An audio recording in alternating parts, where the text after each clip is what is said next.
Good afternoon, evening, everyone. I wanted to welcome you all to our Downs Business Community Update. I'm Tanya Beckwith, current president of the Scarborough Community Chamber. Thank you for joining in tonight as we watch a brief presentation from Dan Bacon, who's the development director for the Downs, followed by a business-to-business question and answer session. Tonight's live event will be moderated by Kevin Freeman, who is a longtime SEDCO board member and who is slightly famous as our moderator of our candidates night that we host every October. For those that are pre-registered and joining via Zoom, please don't be shy. You may post your questions in the chat and we will try to get to each one. Please note that this live event will be available for your leisurely viewing with links posted on both SEDCO and Chamber websites. Also, for any future questions, please send an email to hello@sedcomaine.com. Thank you again to SEDCO, Kevin, and Dan for being a part of this informative session. I hope you all enjoy the presentation. And with that, that's you, Kevin. Well, thank you very much, Tanya, and welcome to our business community for joining us. And thank you to the Scarborough Community Chamber for helping us put this on. And I've got Dan Bacon is joining us. Dan's the Director of Development for the Downs. And Dan, whenever you're ready, we could do your overview of the Downs Downtown project. Great. Thanks, Kevin, Karen and Tanya, and Chamber members who are viewing tonight. So I'm Dan Bacon. I'm the Development Director on the Downs project. As introduced, and we've been busy over the last couple of years, obviously with all aspects of the Downs, residential, light industrial, and now we're really getting into kind of the exciting stuff with the town center and the plans for kind of the core of the project. So this evening we want to give you an overview of what the town center kind of layout looks like, what the ingredients are, kind of how we went about the approach to the design, and talk about kind of business development within the town center, and maybe most importantly, kind of answer questions that you have that you're wondering about. So with that, I'll get started. I'm going to do a screen share here.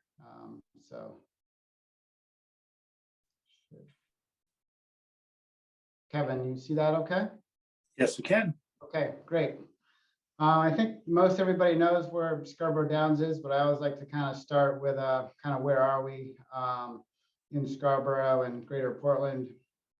This redevelopment site is the Scarborough Downs site. It's 525 acres, and notably, obviously it's close to exit 42 in the highway. It's also really close to Town Hall and the town campus. And those things have been informing its design from the start. Just to keep you on your toes, this is the master plan, but we've oriented the other way. So you'll see here, this is the overall site. If people can, Kevin, can you see my hand okay as I'm pointing to things? Yes, Ken. Yeah. Okay. This is the overall site. And to kind of give you a really quick 101, the project started off of Route 1, really as a mixed residential area. This is the area that is largely complete today or under construction, kind of to the on the southern end of the project coming in off of Route 1. The other area that's well underway is up by Payne Road. So this is Payne Road here. The Downs Road was reconstructed, and then the Innovation Way and Innovation District is our light industrial district, has been well underway and very successful over the past couple of years, with essentially all of the lots are sold and many of them are built on or are being built on. So those two areas of the project really kind of kicked off the project overall. And this is stuff you probably know, but it enables us to kind of proceed to the center of the project. We needed some residential development to get started to bring in infrastructure. We needed some light industrial development to get started and create economic development and infrastructure expansion. really to activate the town center. And that's this area, the planned town center. And that's this area right in the core of the project. And so this is the area I'm going to present tonight and kind of get into further details. Just before I do that, it is notable some of our most recent end users in the Innovation District are key ones, one of which is IDEX. They're actually starting construction this month on a major facility at the end of the Innovation District. So on this plan to the right, it's site number 26. They're doing an expansion from their Westbrook facility into the Downs with a first phase about 100,000 square feet, 115,000 square feet of light industrial space with room to grow.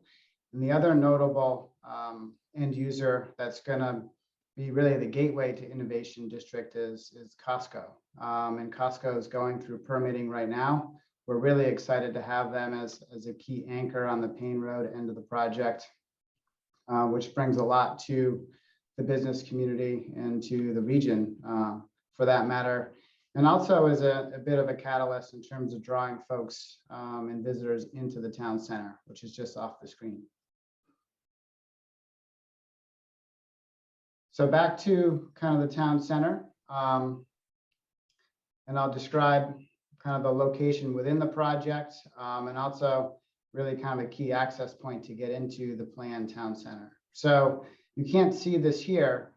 This is the master plan, but the existing conditions here include the grandstand, which is really in kind of the center of this town center design, the existing clubhouse, and then the track. So the town center design contemplates removing the grandstand and developing into the track area, and also ultimately removing the clubhouse that exists today. We spent a lot of time considering how to save, particularly the grandstand building as a signature building within the town center, and spent a lot of time with the downtown committee. The town had a downtown committee over the past year thinking about that. And the more time we spent on that, the more we realized it was really kind of compromising the best design for the town center. So instead, we focused on new amenities with the town center that I'll talk about in a minute, and are going to kind of echo the grandstand or have really sort of a smaller replica, if you will, of a grandstand type structure that's going to be a focal point within the project.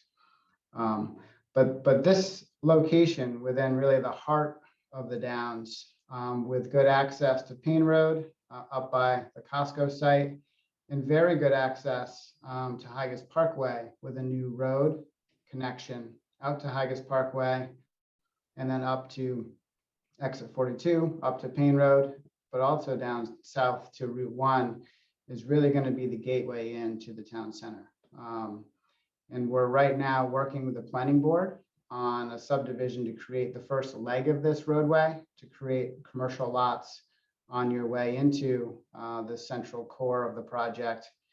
And then after working through the town council, through our growth management ordinance exemption, we'll be able to proceed into the town center and start the infrastructure there. So I mentioned the growth management ordinance. That's a process that's ongoing right now, where we are seeking an exemption for housing development within the town center, really to activate the town center, to help pay for infrastructure, to bring life to the town center, have people living in and around it. And that process is ongoing right now. This just simply shows that the area that exemption is sought for. But more to kind of the key components of the town center. So this zooms in on that area I was describing on the overall master plan. And this town center design, we've been working with Cube 3 architects from Massachusetts who do this throughout New England and really throughout kind of the east coast of the US. They bring a lot of experience in terms of how to create new mixed-use development, a new town center, and what the key ingredients are. And working with them and working with the town's downtown committee, I think we've come up with a really balanced and exciting kind of mix of components that create the town center. And it's really predicated on having a balance of commercial development, including a grocery store, mixed use development, which would have commercial on the first floor, residential upstairs, potentially some office upstairs, on second, third, fourth floors of mixed use buildings, a strong element of apartments or condos, a fairly concentrated component of residential, and then civic spaces, public spaces, both in terms of a central green that you see in the center of the design, as well as a site for a community center and a site for a sports complex that could coexist next to each other and kind of complement each other in terms of recreation and community use. And also some kind of room to grow, so space for additional commercial or residential development. So we see kind of the centerpiece of this town center being those public spaces, the green space, and those mixed-use buildings that are kind of that you think of in a traditional downtown, and designing it in a way that's compact, that's very walkable. There's a lot of adjacencies where you have green space right across the street from the community center. You have a coffee shop across the street from that, so that you're driving once if you're coming from the entire community to get to the town center, or if you live within the neighborhood or within the project, you're walking to this location.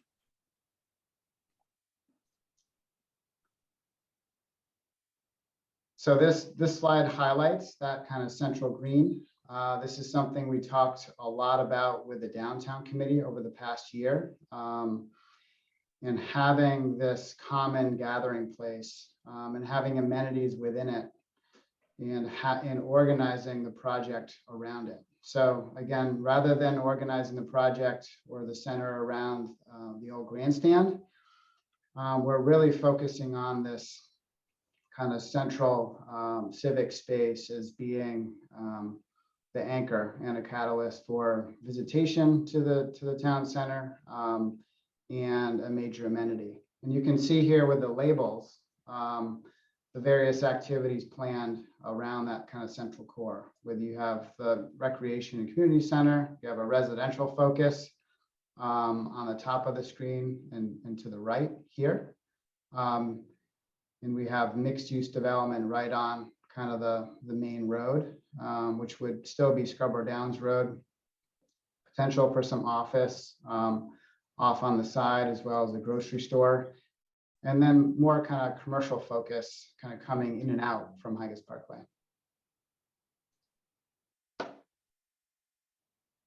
So this is a bird's eye, and it's just a concept at this point, but I think this kind of adds a key 3D perspective and element to what this could ultimately look like. And so to orient everyone that's looking at the screen, this bird's eye is actually from just above that central square, that central green, actually looking back towards Higas Parkway. So, you know, across, this is Higas Parkway, if you can follow my hand, okay. Roughly across the street is the Beacon and Gateway, the apartments there, you know, and exit 42 off to the right. We put in a concept of the Acura dealership that's moving forward on that corner, Cabela's. And so this is the new roadway that would come in from Higas Parkway and be the major kind of gateway into this town center. So you can see opportunities for coffee and retail out kind of on the corner of Higas Parkway, potentially a hotel. You know, we're considering a brew pub or a tasting room type use here on your way in. Some light retail, you know, coming into the town center, these single-story buildings, a grocery store and parking, And then you come into kind of that core mixed use town center environment where you'd have, 3, 4, 5-story buildings that would have residential, some office opportunities for office upstairs, and then ground floor retail restaurant activity. And then you can see the central green or the central square that is really the focal point of that of the layout. So these are some street view kind of concepts. And again, these are just concepts around the scale, potentially architectural themes, but these are really more to give you a sense of layout and scale and character, not so much specific designs. But this is the roadway coming in from Higas Parkway, and you see some buildings on both sides of the street. First floor commercial and upper stories largely residential. And then in the distance, you see the structure here. That's a central amenity or pavilion that we're thinking about in the town square, really as sort of that's drawing you down into the project, into the heart of the center. This is an image of looking from, say, a restaurant space on the corner of one of those buildings, looking directly at the central square in the heart of the project. In this building, it's only conceptual, but we're considering it as really a quasi-public building where there's an opportunity for a restaurant, eating, perhaps a bar, perhaps kind of a second story mezzanine in this part of the building, and then open air but covered space in 2/3 of the structure that can be used for a variety of different things. There could be a concert there. There could be ice skating. There could be various activities. There could be exercise groups, etc. Various events and activities that happen underneath that covered space or in the adjacent central green. Also in this image is in the background a concept for a community center. So we've located this site. It's really kind of a prime location within town center that the town could consider pursuing a community center, working with us. And that's just an initial image as to what it could look like, and having a great view of the central square. This is just a night shot or a dusk shot of the look and feel of this space.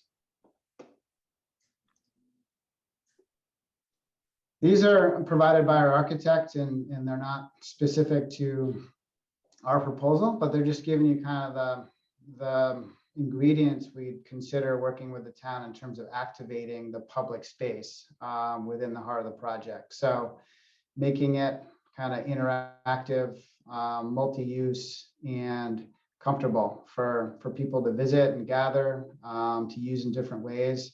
And so that can be a magnet for the community and a major amenity. So we look forward to kind of that stage, the next stage, which would be really getting into design of what the hardscape is, what the softscape is, what the green space is, so that it's a really attractive and useful space for all of Scarborough. This is another view looking kind of from the other side of the core of the center, looking across lawn area that we anticipate would be part of that central square. You see over on the left that pavilion type building, and then you see a concept of one of the prominent mixed use buildings that would have commercial on the first floor and residential on upper stories. This is a view looking really south. So if you drove in from Payne Road and entered the center from sort of the Costco end, if you will, this is the view you would have. It's looking also at that pavilion building here, the central green area. And this is an initial concept for the community center. We anticipate a pool. That's something that's come up time and again, and most recently in the community survey. I know the town's thinking about that. So this is just representing that if a community center happens there, perhaps there's a pool in that element of the building. And then on your right side are those mixed use buildings. And this is an evening shot as well. So obviously housing is a key piece of this. We're talking a lot about that right now with the council and working with them on a allowance so that we can proceed with this project. Right now, the growth management ordinance doesn't allow for some of those mixed use buildings that you see without a specific exemption for the downs, and also doesn't allow for really kind of the pace of kind of apartment or condo type development that is needed early on in this initiative. So there's kind of there's a lot of key components that housing contributes to a town center designed for us here, particularly given that it's off of a main road. This is a unique project where we're trying to create a mixed-use center kind of away from artery streets, and that's a challenge, and housing can help overcome that challenge. It also can enable us to proceed with buildings in a predictable fashion with the right number of units, and it also can create activity, in evenings and mornings, times that other town residents aren't coming to the center, so that it's an active place, so that businesses are successful, and so that it's comfortable, so that it's not sort of lights off at 7:30, 8 o'clock. So that it's a place that's desirable to visit, different times of the days and on weekends. So this is just a bulleted list of some of the key reasons we're working on housing in the town center. I realize the chamber is focused on businesses, but it's a key early ingredient so that we can enable business development within the town center. Another thing that it's important for the chamber to understand, and folks that are watching, is transportation. And a project like this looks like a lot of traffic, and it is kind of based on the build out, and that's something that we recognize working with the town early on. Is transportation improvements are really important for this project to make, not only to mitigate what the project's impacting in terms of our road system, but also to make improvements for the town overall. So working with the town and DOT,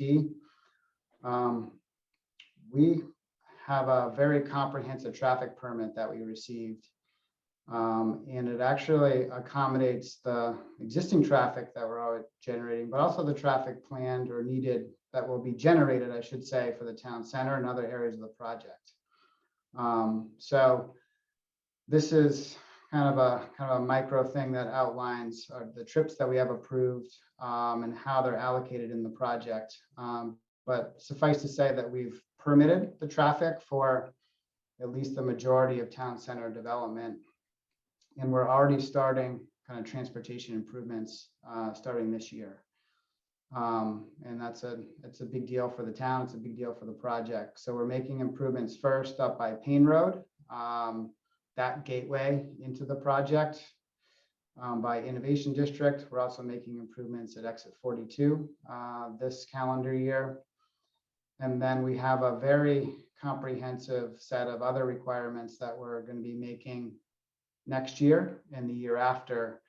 So the majority of our improvements are going to be over the next 3 years to address a wide range of existing deficiencies and improvements on Route 1, on Payne Road, and also out Gorham Road all the way into South Portland, all the way into Gorham. So I wanted to mention that for the chamber's awareness. And these are just some slides really that we provided for the town council. But obviously tax revenue is key for the community and the business community, and this project and the town center development is key to it. Significantly increases tax revenue and a net positive revenue to the community, really, premised on the type of development that it is. So We've done a lot of light industrial development. We've done a lot of housing development that has low impact on schools and would continue to do that in the town center because it's really more 1-2 bedroom apartment condo type housing that doesn't have a big school age population. And also, of course, commercial development. So commercial development, as you see in the town center, certainly will have a net fiscal benefit to the community and is key to the fiscal sustainability of the town. So I think with that, I'm going to stop, and I'll stop on this slide, Kevin, and I can go back to others. But I think it'd be great to entertain questions so that I'm being more targeted in what we talk about. Well, thanks, Dan. And this is a good shot to leave up, in my opinion. We've had a couple of questions that are already up on chat, and that's how we'll do it. So if you have a question, just type it in as a chat question, and I'll get right to those chats. The first question is, do you see the Payne Road and Higas Parkway as the main entrances to the downtown center? We absolutely do. We see Higas Parkway as the primary entrance, and we see Payne Road as secondary, but still a primary entrance. And the project overall is sort of designed to have commercial and light industrial development that really see a lot of traffic coming in and off of the highway, being close to exit 42 and as close to it as we can be with these 2 entrance points. And also close to Payne Road, obviously, which connects up to 8 Corners in the main mall. So yes, those are emphasized as entrances and exits, and Route 1's going to be sort of de-emphasized. You know, it'll be more of an access point for town residents, but you'll be driving more through like a residential area to get to the center, when Higas and Payne will be more of kind of the highway access points. Okay, the second question that's come in is, has there been any discussion on public transportation within the development to the downtown, such as bus stops or just some sort of system of public transportation? Sure. We actually just this past year completed a study working with the town and GPCOG, which is the Regional Transportation Agency, looking at transit and how to serve the downs. So we very much want transit to play a key role in getting in and out of the project, getting people to places of employment or shopping or their homes for that matter. We already have a bus stop and a bus route that serves the southern end of the project, so we want to expand that. It's really more a matter of getting a critical mass, so that the transit providers have a reason, have enough riders to enter the site and to serve the project. So we're wanting to do that and just need to progress further to get to that point.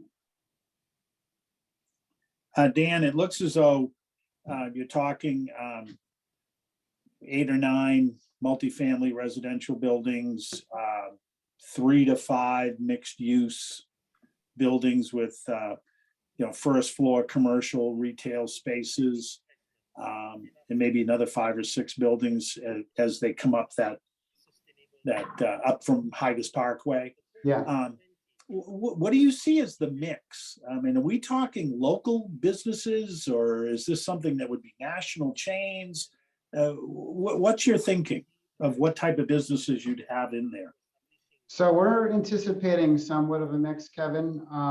The grocery would be, under this scenario, kind of a full-size grocery. That's going to be more of at least a regional chain, if not a national chain. We're anticipating a good number of kind of local businesses. We already have a list kind of going. What we don't have are pricing or square footages or a clear timeline in terms of bricks and mortar, but we have actually over the last couple of years, just about the notion of a town center. We have our brokers have a list going, and it's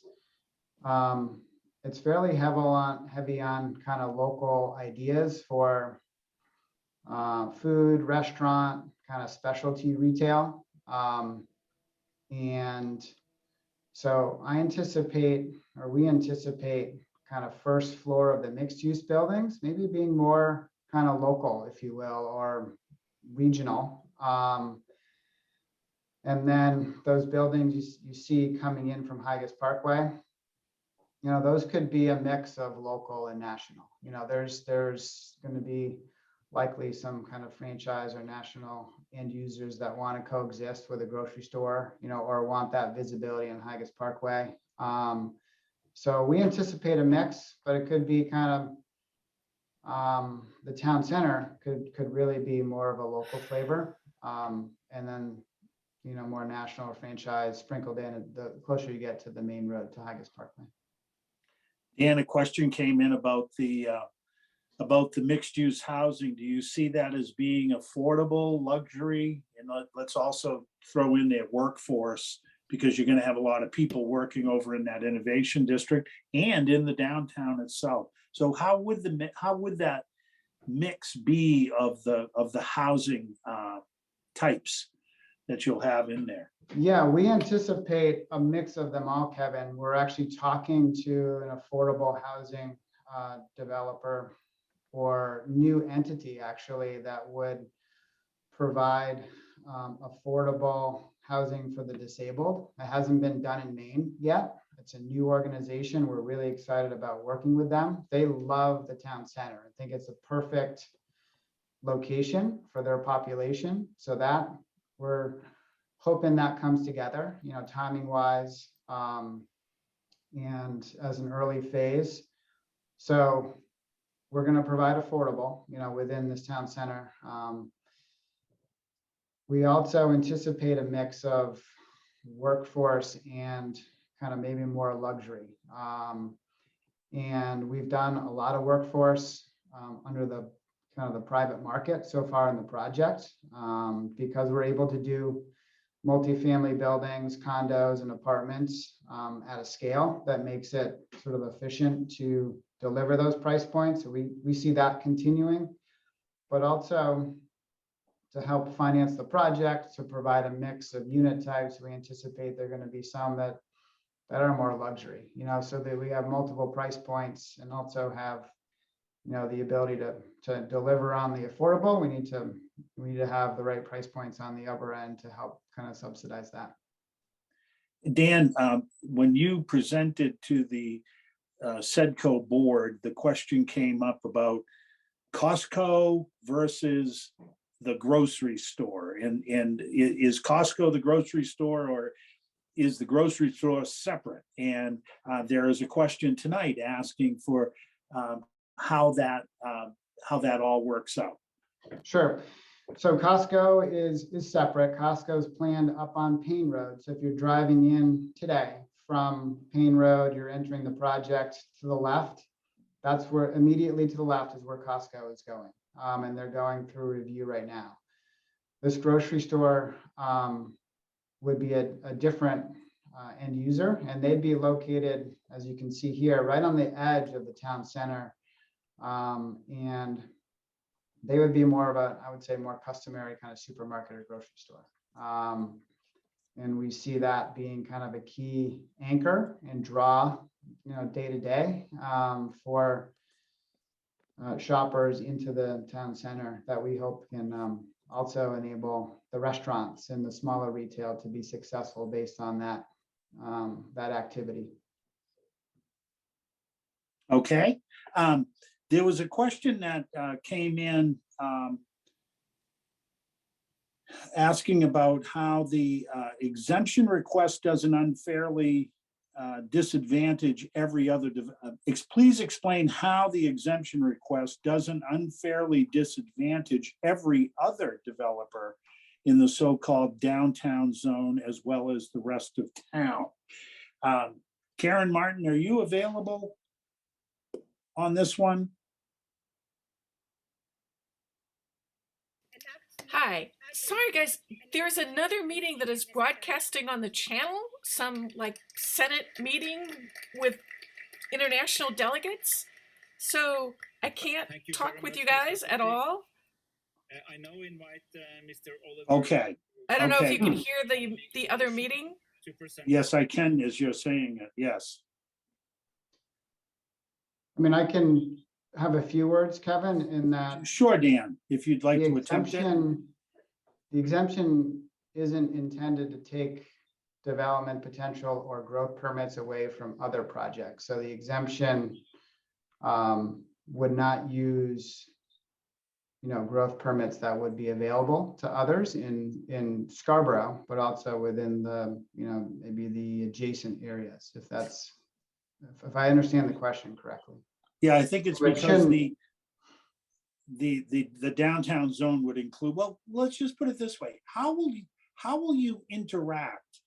How will you interact with the businesses in Oak Hill and the Dunston area, which are really your two neighbors, and as well the Cabela's development?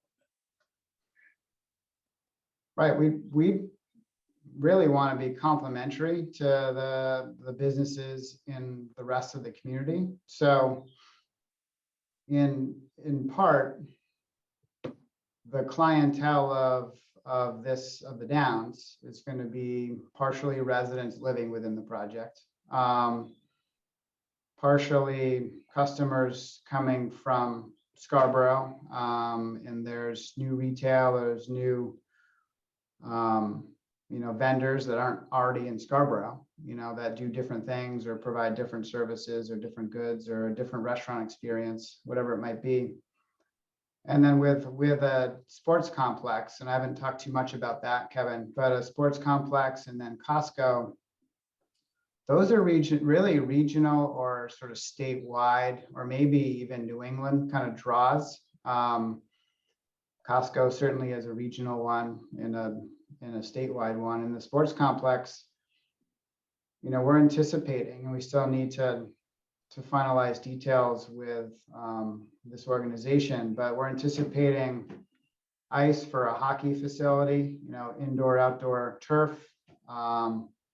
potentially a competition pool, depending on what the town does for a community center in terms of a pool.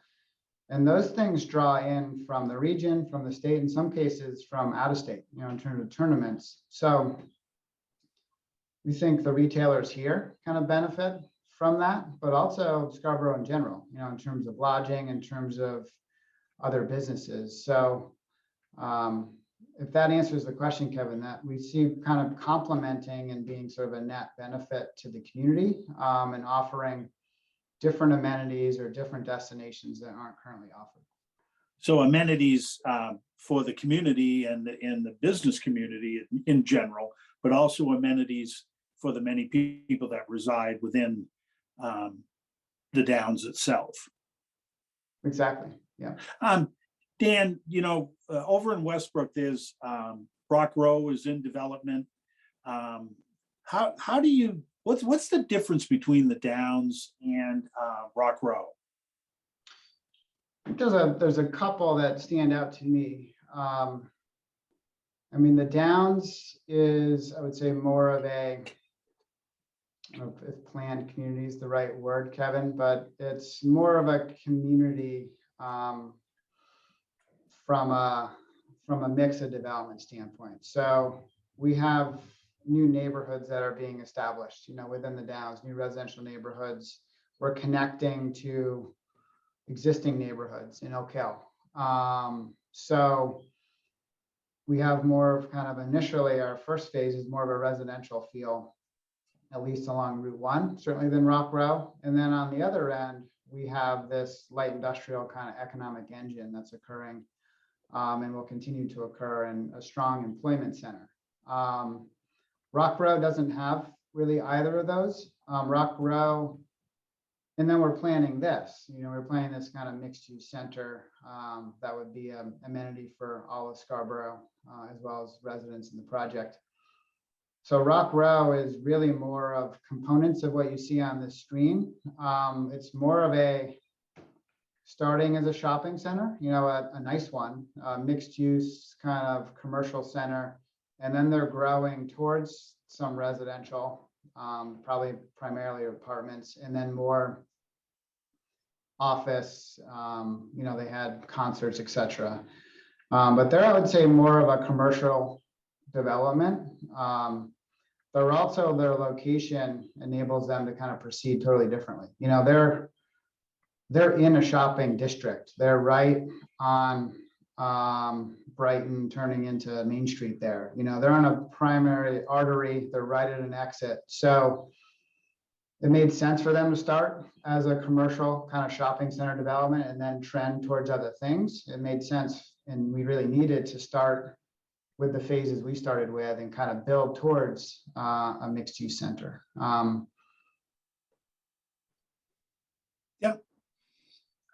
Dan, there are a number of these similar developments. I can think of Woodmont Commons over in Londonderry, New Hampshire, West End, which is now under construction down in Portsmouth, Tuscan Village in Salem, New Hampshire, which is on a scale that is just way beyond what you're showing here tonight. But they have that similar kind of central core patio outdoor area that it isn't green, or it doesn't show as green yet. But I haven't seen in any of them that offer that innovation district. Right. How do you see that interacting or benefiting the businesses that could locate in the downtown? Yeah, it's interesting, Kevin. So we're very hopeful that the innovation district and the employment that happens there and the kind of day-to-day activity ripples into the town center, into this downtown area for lunchtime activity, for, going to the grocery store, really kind of using the town center as an amenity, as a special place to go to. We, really a lot of some, if not a lot of the end users that got interested in the innovation district were interested in the town center first. We were talking about a sports complex or a community center, for employee benefits. We were talking about kind of this vision. So they were very excited about it and saw that would be a long-term asset to them as an amenity.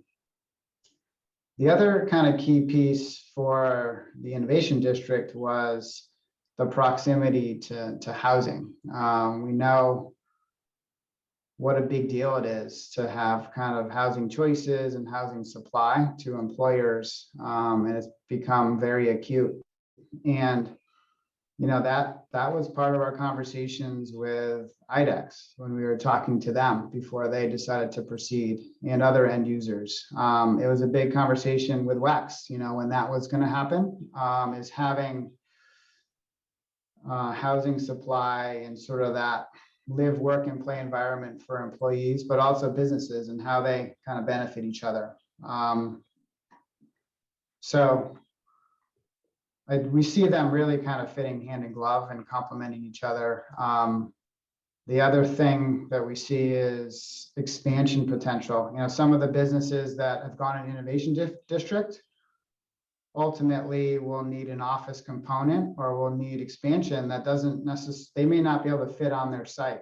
IDEX, for example, may need more office space down the road. They don't have room in Westbrook. They may not have room at the site they proceeded. We'd love to land them, adjacent to the town center, so there's a lot of growth potential and et cetera with innovation district activity and how it influences this part of the project.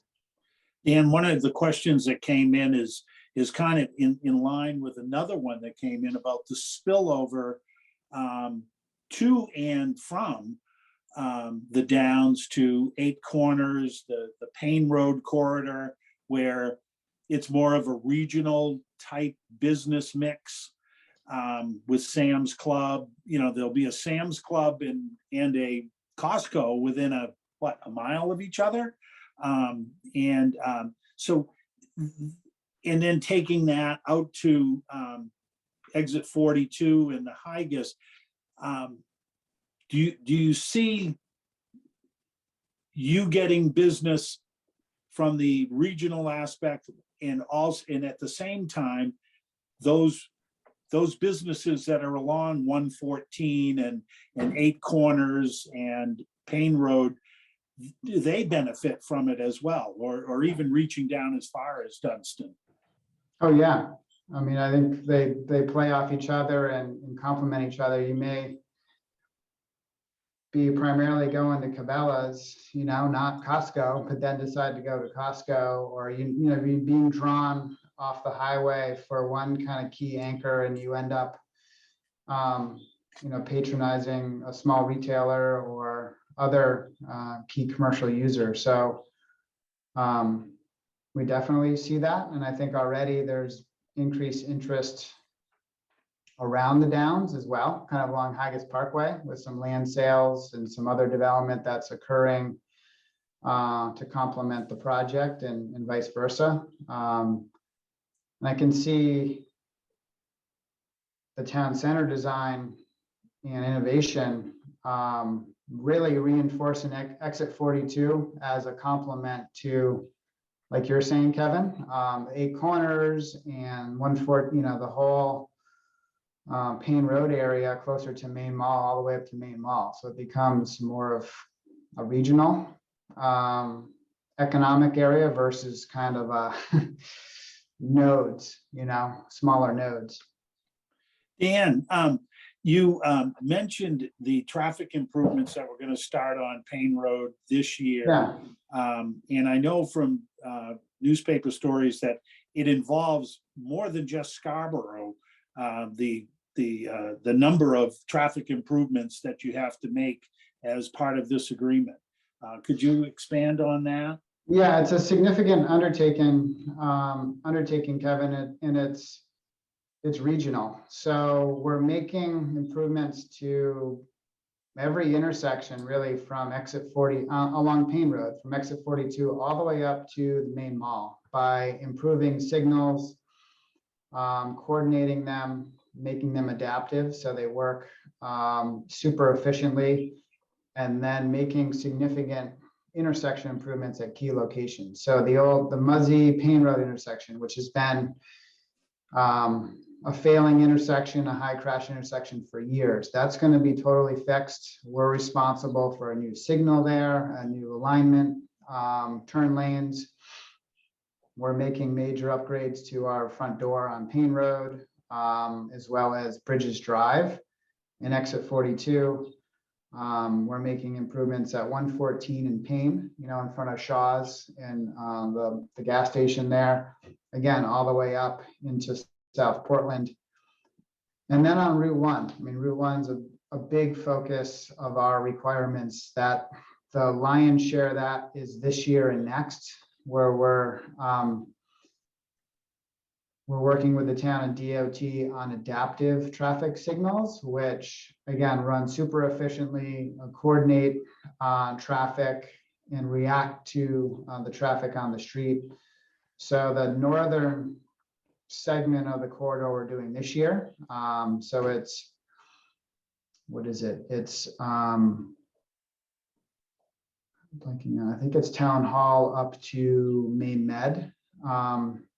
The southern segment of the corridor, really from there down to Higas Parkway, or Southgate, actually, we're doing next year, coupled with improvements at Oak Hill, some safety improvements at Oak Hill proper, our entrance on Route 1.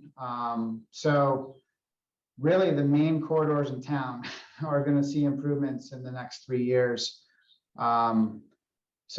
And we're working with the town on an informational kind of website that tells you what those are. And then potentially in the future, it can help kind of people understand where to avoid, during construction so that you're not caught off guard. So we're working with the town on education around these improvements so that it's fully understood and appreciated and then can be used by motorists. I take it that includes signage that you'll be developing in coordination with the town on those roads? Yeah, absolutely. Yeah. Dan, parallel to all the work that you're going to be doing, we have, the talk of the Gorham connector that the Maine Turnpike Authority is going to do, which, will hopefully help places like Broad Turn Road where I live. But have you been a part of those conversations at all, or is that just developing on, by the Turnpike Authority through their public meetings? We haven't been, the project hasn't been part of that in a direct way. No, we worked with the Turnpike Authority on Exit 42, certainly on the design there. Sure. But I know that they understand our project in terms of its, the amount of traffic and transportation needs it has, not just traffic, but transit like we talked about. And I know that they've built into their model, how they decide how to design that facility. They're aware of this project and where it's headed. So I know that it's been accounted for. Yeah, okay. Yeah. Dan, we had a couple questions that came in that I'd like to bring Karen Martin back in because Sure.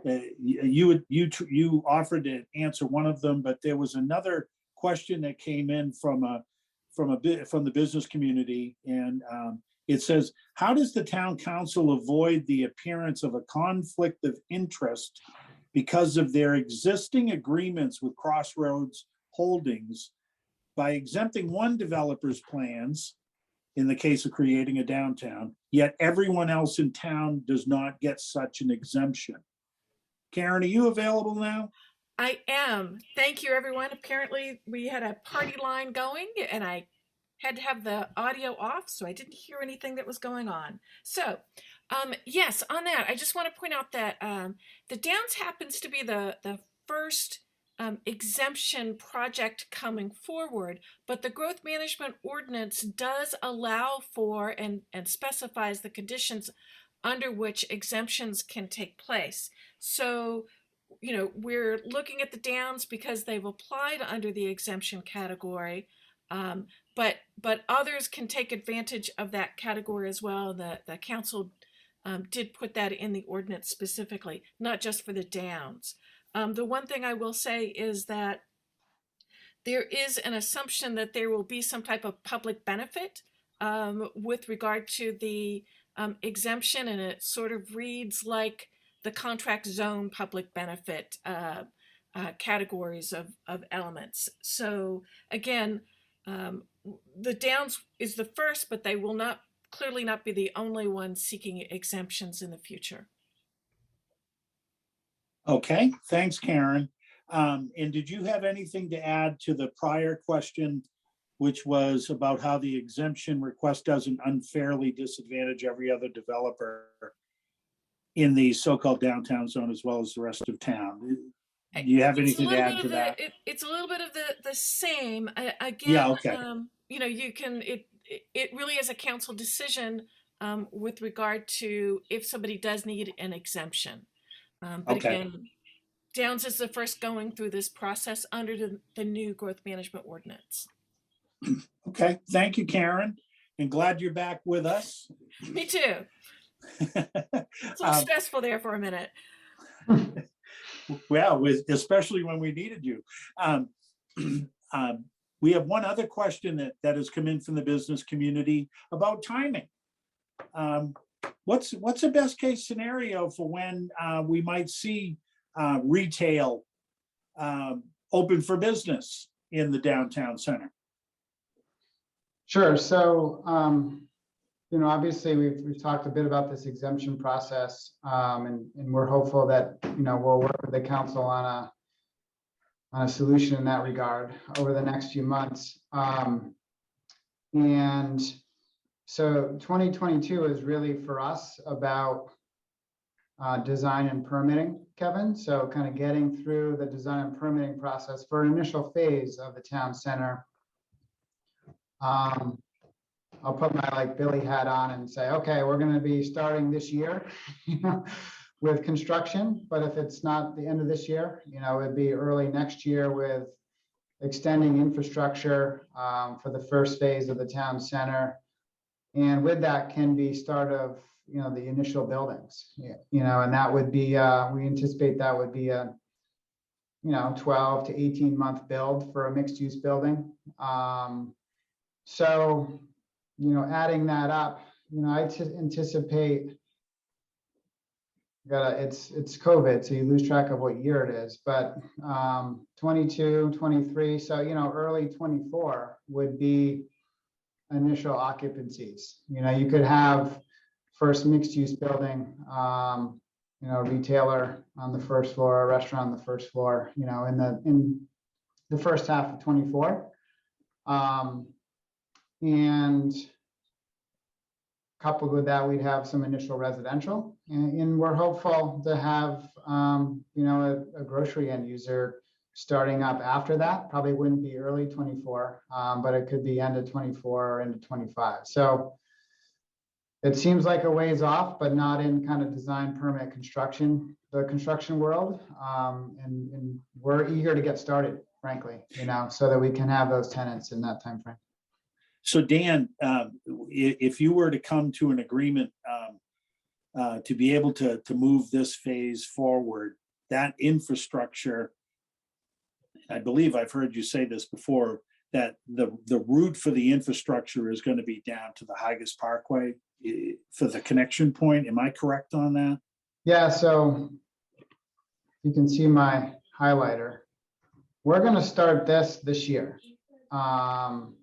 This is outside of the exemption.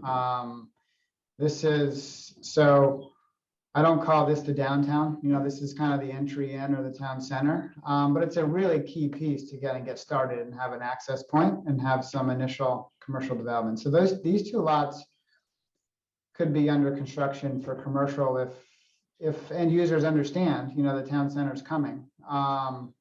They could be under construction at the end of this year, starting and completing in 23. For town center, if you will, or the core of the project, we anticipate, initial phase could be something like this, Kevin, if you're following my scribbles. Yep. And that's what would come kind of next. That's what would be something along those lines would be starting construction end of this year, early 23. And then, being through the year 23 and early 24, you may have, we would be very interested in wanting to have, building like that, a mixed use building on the corner there, available for occupancy, I'll say April of 24, for example. And that's very doable and realistic, should we be able to kind of proceed. So those are some concepts we have for initial phases to get started. And let's just jump back over in our remaining time to the community center and the recreation center, and just speak to that in a little more detail, because those two structures, one which would benefit citizens of the town in the community center, and then the recreation center, which would really drive a lot of foot traffic from all the users. When you spoke to it a little bit before about the different events that would be taking place in a recreation center. Sure, thanks, Kevin. So this plan's best because you can see them labeled, but we're anticipating,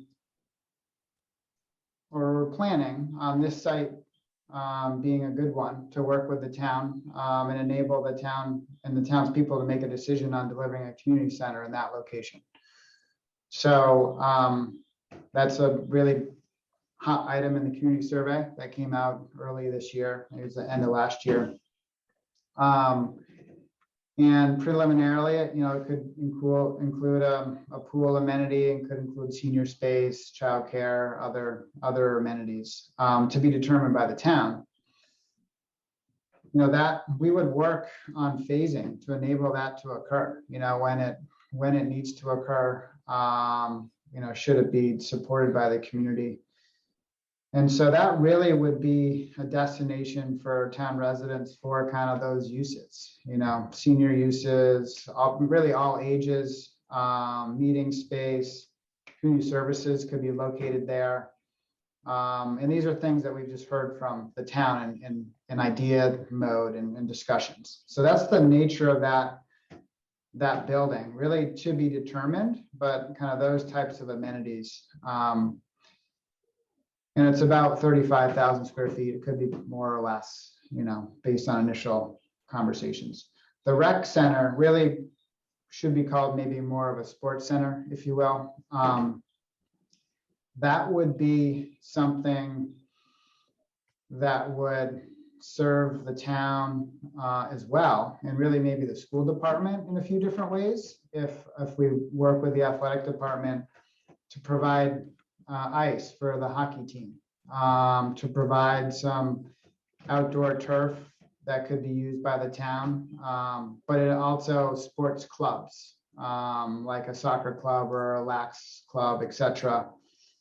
So that facility would have indoor ice, would have potentially indoor field house that could do a variety of different activities, indoor turf, but also basketball or tennis, racket sports. We've talked also about a competition pool within this facility. That's more than just what the town would need. That could serve regional swim clubs, have kind of regional or statewide events for swimming and aquatics. So, but that would really be more of a private, not exclusive, but a privately funded facility. But be able to be used by the community depending on what club you're a part of or what sports team you might be part of within the school system. Okay. Dan, we're up at about an hour. We're an hour into this at this point. We don't have any questions up from our audience at this point. I think we've worked through most of the questions that I had been thinking of. I guess if you'd like to wrap up, I would give you the opportunity to do so now. Sure. No, I really appreciate the opportunity to do this, Kevin and Karen. And we're, as you can see, we're in concept level. We're headed towards, design development where we get really kind of proceed with a program. And it's a fun period in sort of the planning. So I'm sure there's a lot of questions maybe people have that they haven't asked, or they want to have comments. And I'm happy to talk with anybody about ideas for the project in the layout of the town center or amenities, or boy, I'd like to locate my business there, or whatever it might be. And I feel like it's a great time in sort of the stage we're at. And I'd love to hear from folks offline if they want to have any of those conversations, because it's a great time to do that. We want this to be a really special place, for the entire community, and be complementary of other businesses and help other businesses in the community. So we want this to be an amenity and asset, to Scarborough. And we aren't experts at everything, so I think we benefit from ideas from everybody. So I'd like to offer that, Kevin. And I guess the other component is, we think, this mixed use approach to the town center is kind of critical, and having residential as part of it is fundamental to be able to proceed. So we'd appreciate the chamber's support for kind of working with us on this moving forward. whether it be commenting to the council or learning more and advocating at the coffee shops. But we're doing this because we need to do it, the layout and kind of the use mix because we need to, based on the information we're getting from experts who do this throughout New England. So I know it's a kind of an intimidating conversation, but we would appreciate more conversation and ultimately the chamber's support and kind of enabling to proceed. But also a lot of input because we want to get it right and we want it to be a special place for everybody. And my understanding is that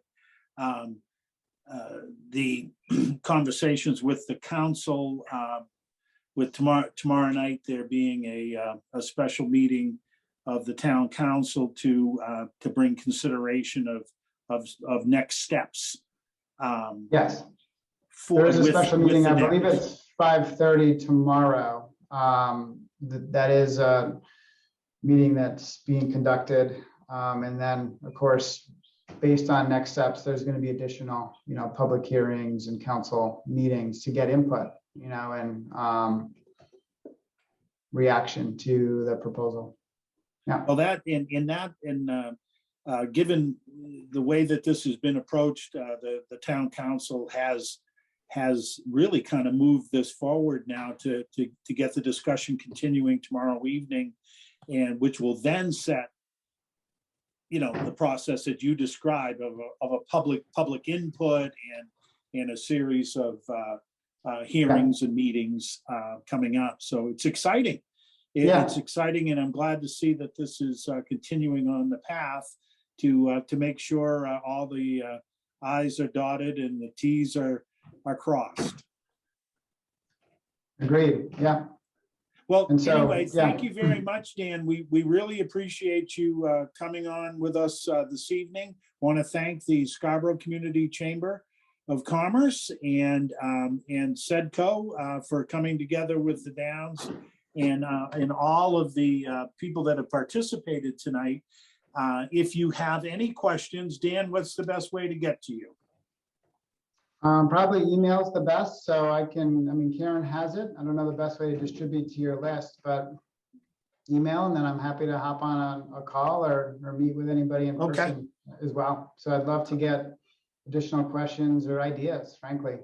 So you can contact the SEDCO office or the Downs directly, Dan at the Downs. And if you have any questions or want to get that information to Dan about trying to learn more about business opportunities. So again, Dan Bacon from the Downs, thank you very much, Tanya. Thank you for bringing this together on the part of the Scarborough Community Chamber of Commerce. And thanks to Karen Martin for putting everything together in the mothership over there at SEDCO.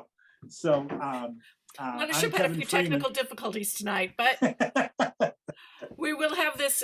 We did record this aside from the live broadcast, so we'll have that available on both the Chambers and SEDCO's websites.